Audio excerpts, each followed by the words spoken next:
പുണ്യ വഴിയിലൂടെ പുൽക്കൂട്ടിലേക്ക് എന്ന ഈ പരിപാടിയിലേക്ക് നിങ്ങൾക്ക് ഏവർക്കും സ്വാഗതം.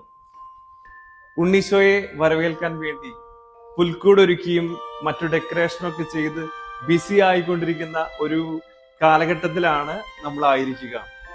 അപ്പൊ ഇന്ന് നമ്മൾ ചിന്തിക്കുന്ന സുവിശേഷ ഭാഗം വിശുദ്ധ ലൂക്കായുടെ സുവിശേഷം 6-ാം അധ്യായത്തിന്റെ 45-ാം തിരുവചനമാണ്. ഹൃദയത്തിന്റെ പൂർണ്ണതയിൽ നിന്നാണ് അധരം സംസാരിക്കുന്നത്.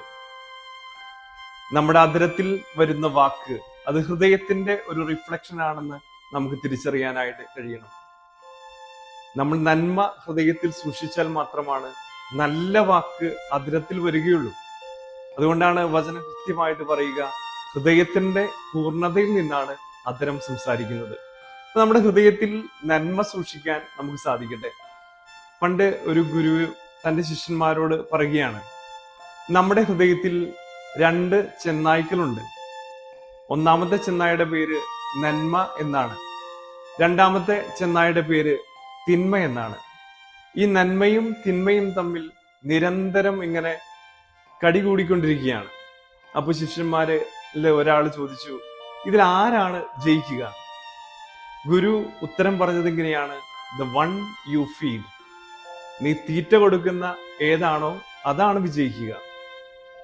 നമ്മുടെ ജീവിതങ്ങളിലേക്ക് വരുമ്പോൾ നമ്മുടെ ഉള്ളിലും ഈ നന്മയും തിന്മയും എല്ലാം ഉണ്ട്. നമ്മൾ ഏതിനെ പരിപോഷിപ്പിക്കുന്നു അതാണ് അതിൻ്റെതായിരിക്കും അന്തിമ വിജയം. നാം നമ്മുടെ ഉള്ളിലെ നന്മയെ പരിപോഷിപ്പിച്ചാൽ നന്മ ജയിക്കും.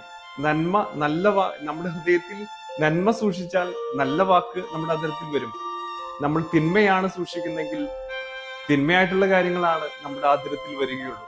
അപ്പൊ അതുകൊണ്ട് ഈ ക്രിസ്മസിന് വേണ്ടി നമ്മൾ ഒരുങ്ങിക്കൊണ്ടിരിക്കുമ്പോൾ നമ്മുടെ ഹൃദയത്തിൽ എപ്പോഴും നന്മ സൂക്ഷിക്കാനും നല്ലത് പറയാനും നമുക്ക് സാധിക്കട്ടെ. ദൈവം നമ്മളെ അനുഗ്രഹിക്കും. ആമേൻ.